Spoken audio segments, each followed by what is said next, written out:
At the start of the day, tell yourself, I shall meet people who are officious, ungrateful, abusive, treacherous, malicious, and selfish.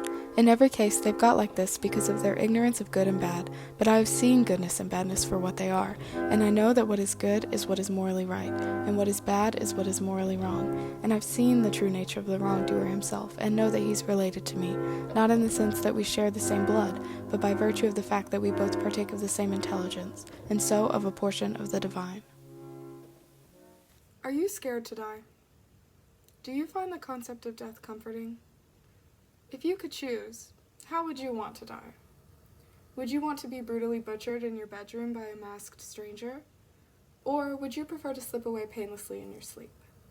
When I inevitably die, I want to feel as little pain and fear as possible. Although I am frightened by death, I love watching scary movies. I know many people who fear death, yet seek pleasure through grotesque on-screen slashings. If death is such an intimidating experience to most, why do so many individuals find entertainment through such graphic depictions of death? Through our philosophical readings, I have found some possible conclusions. Marcus Aurelius states, think about what kind of person you must be, in body and soul, when overtaken by death. Contemplate the shortness of life, the yawning gulf of time behind and before you, the frailty of all matter.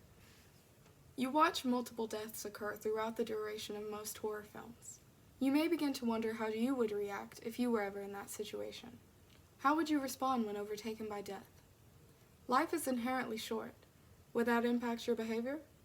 Marcus Aurelius also states, observe the causes of things stripped from their casing, the purpose of every action, what pain is, what pleasure is, what death is, what fame is, who's responsible for a person's distraction, how no one is obstructed by anyone else, that everything is as you take it to be. Horror movies are direct observations of death and may be used to overcome the fear of dying. If you desensitize yourself to death through twisted portrayals of it, you begin to take the concept of death in a different state, thus everything becoming how you take it to be. Desensitizing yourself to death allows you to expect the unexpected. As Marcus Aurelius also said, how ridiculous and how profoundly a stranger to the world is someone who's surprised by anything that happens to him in the course of his life. The main quote that summarizes my point is from Epictetus, stating, let death and exile and everything that is terrible appear before your eyes every day, especially death, and you will never have anything contemptible in your thoughts or crave anything excessively. Allow yourself to be uncomfortable. Force yourself to be aware of death and all possibilities that may accompany it. Many people do this through horror movies, and subjecting themselves to twisted individuals and gruesome killings.